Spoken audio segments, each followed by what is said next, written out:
Cheating made my husband a hermit. I've been called the hermit. Well, actually, I was called a lot of things by kids who threw rocks and pine cones at me, but hermit seems to be what at least polite people called me. Plus, when my trappers couldn't catch my dinner and I couldn't get food from other sources, I would dig through the trash cans behind the village store.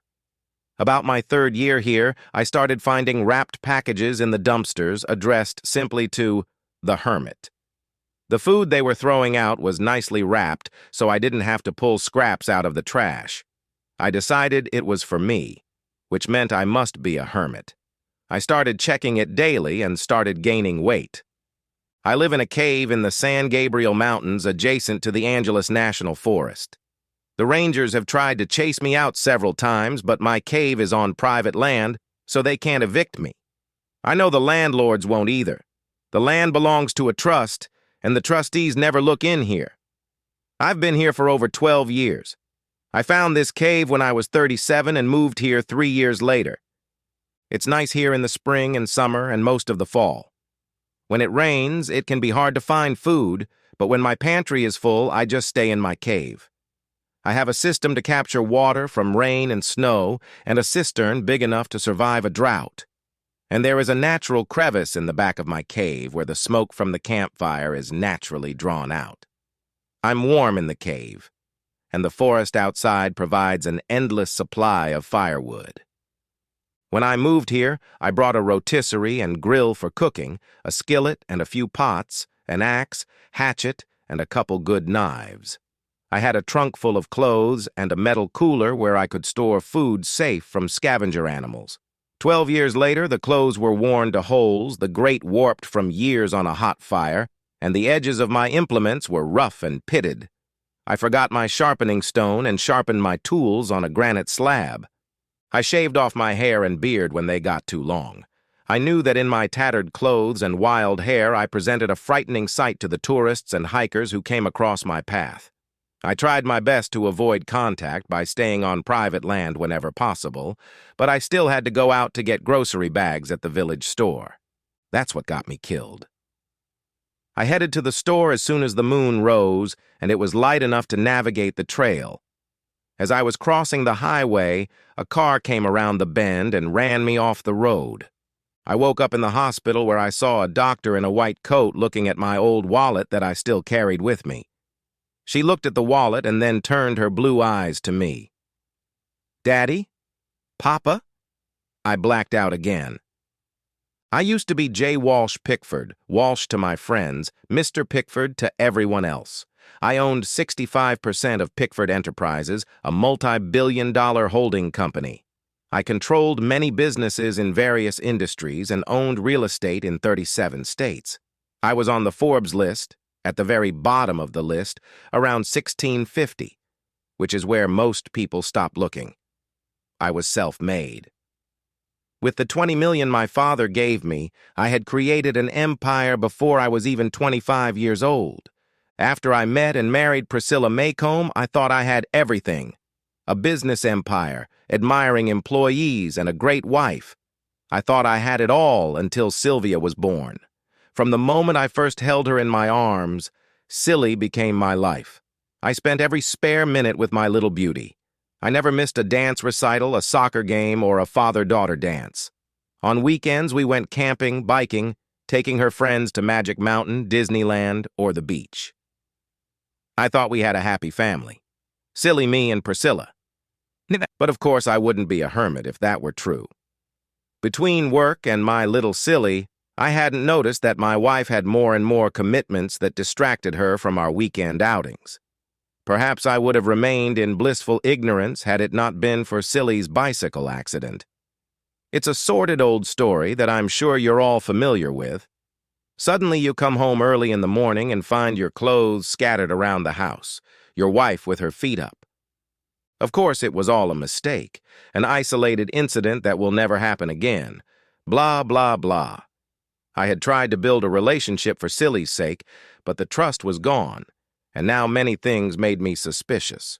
I don't know what I meant, but that was when I asked the company engineers to install a water catchment and cistern in the cave.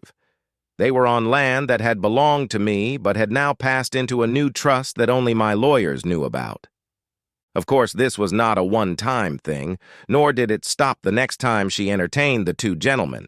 I immediately dismissed them from my gardening staff and informed my wife that I would file for divorce immediately. The fool smirked. "I'll keep your precious Sylvia," she gloated.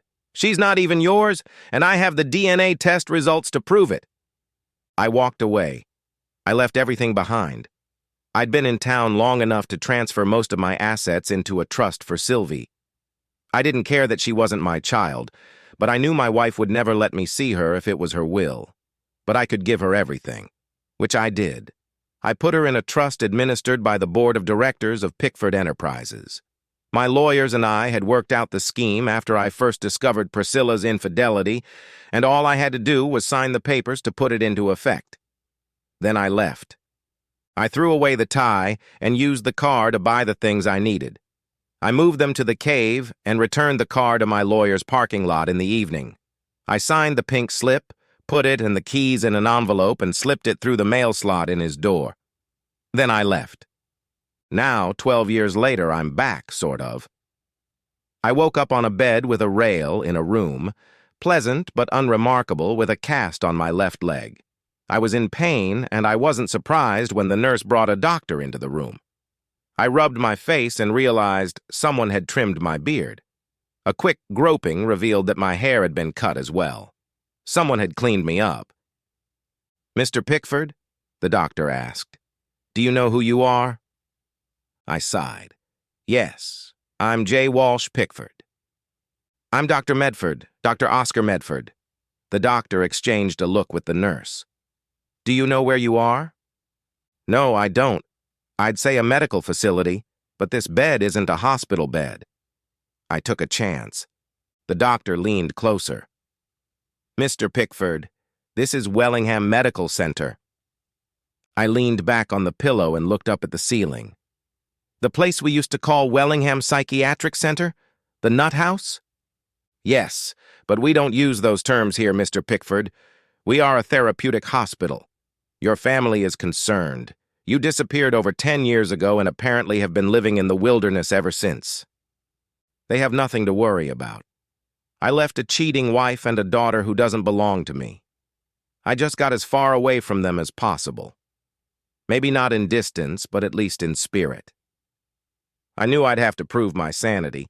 Hopefully it wouldn't be too difficult. Mr. Pickford, I know Priscilla and I can assure you that she is not a cheater." As soon as the doctor spoke, I realized he was sleeping with my wife, and now proving my sanity would be much harder. The doctor left with the nurse, informing me that I would have to undergo a series of psychiatric tests over the next week, after which a judge would decide my future living conditions. I asked to speak to my attorney, but was informed that there would be no visitors until after the psychiatric testing was complete. I would have preferred to do without visitors, but as an exception to the rule, my wife showed up. When I awoke, I saw her leaning against the door jamb watching me sleep. When she realized I was awake, she turned on the light and let the door close. "Well, Walsh, you're back.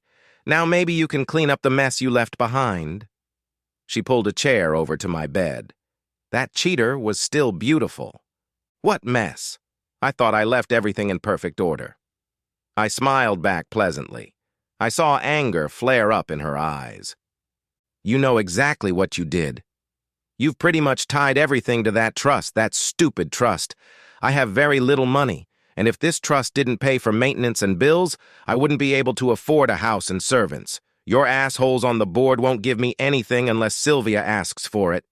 She gritted her teeth. "Your soul, they'll give her everything. Cars, dresses, medical school. Anything your silly girl wants, she'll get. But nothing for me. Fix that right away." "She's not my silly girl. You've made that clear. I have the DNA results to prove it," I said the last, in a mocking falsetto, mimicking Priscilla's voice. She had the grace to look embarrassed. "She's yours. Of course she's yours. I never cheated until she took you from me. As soon as she was born, everything was for her. You never once looked at me after I gave birth to her. That's all you ever wanted from me. You might as well have left me. That's not true. You were always there for me. You're the one who stopped coming. I was confused. I was so sure that my daughter was not my daughter. Was she my daughter? Yes. I was always with her. Priscilla emphasized the so. Did you even miss me when I stopped coming?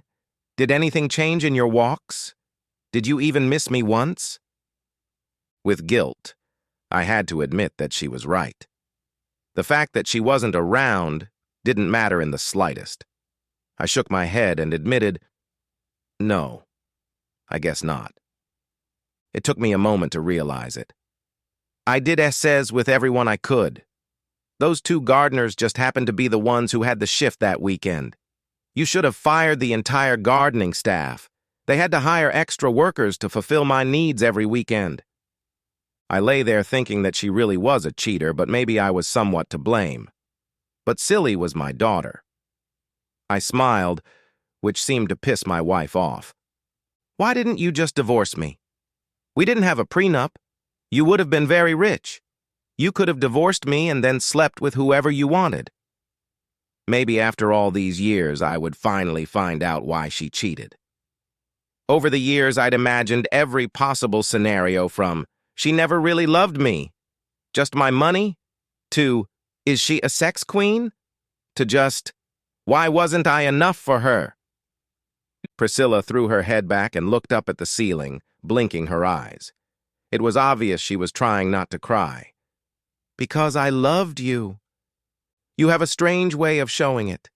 You could really show your love for me and have a night of love, I snapped back. She lost the battle with her tears. Who says I didn't? She smiled wryly. I kept hoping you'd come back to me, but every year you paid less and less attention to me. I just hit you back. I guess I wanted to hurt you like you hurt me. Do you know what it's like when a mother hates her own daughter? To be jealous of her? She looked at me. And then you went and put everything in trust for her and disappeared. You left me nothing. I had to beg her for everything. Your directors say she had to agree to all the spending from the trust as soon as she turned 21. I can't buy a new dress or a new car without my daughter's permission. She wiped her eyes. And if I blamed her for your disappearance, she blamed me. So she never made it easy for me. Wait a minute, I said. I didn't include our personal investments in the trust. You had over $750,000. That's not exactly nothing. You had billions. You left billions to your precious Silly, and I didn't even get $1 million. And how long do you think that money would have lasted if I'd paid for everything I wanted, huh?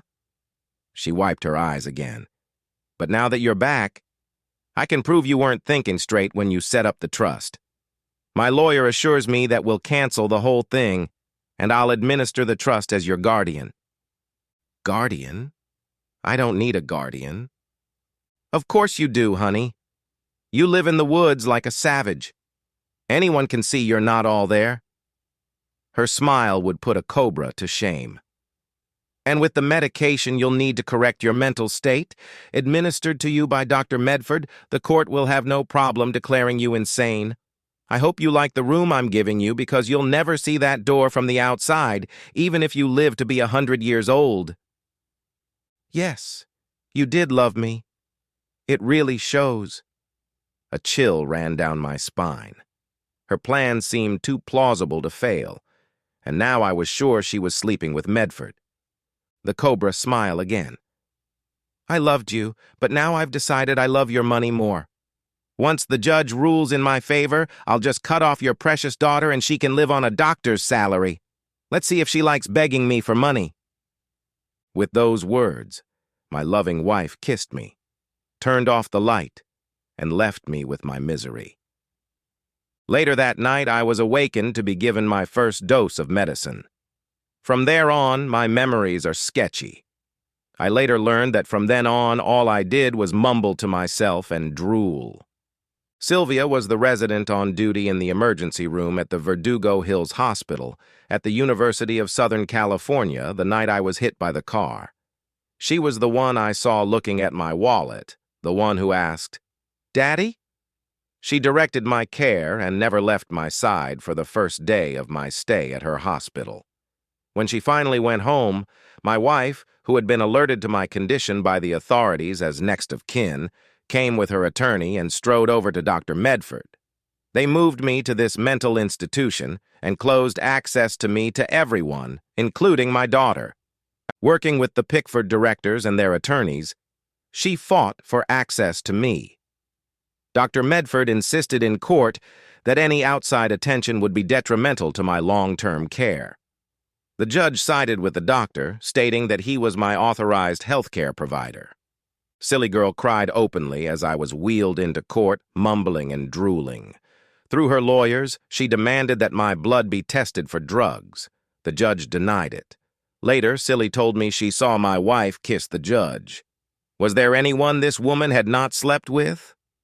In the end, the court ordered my involuntary treatment in Wellingham and granted my wife's motion to challenge the validity of the trust. Once the decision was made, she felt confident enough for Medford to stop dosing me. When my mental faculties recovered, she came to explain the situation to me and gloat. Challenging the trust would take some time, but the judge assured her it would go her way. Part of her gloating was that I was tied to the bed while she rewarded the good doctor with having sex. They were going home, she said. She needed good sex. Laughing, she turned out the lights and left. Later that night, they started drugging me again with their drugs, which made my mind go blank. Meanwhile, Sylvia, now Dr. Sylvia, I was proud of my girl, and the directors tried to gain access to me, but they were prevented by the legal system. Damn it again. I don't think there was anyone Priscilla hadn't slept with. Finally, Sylvia had a brainstorm.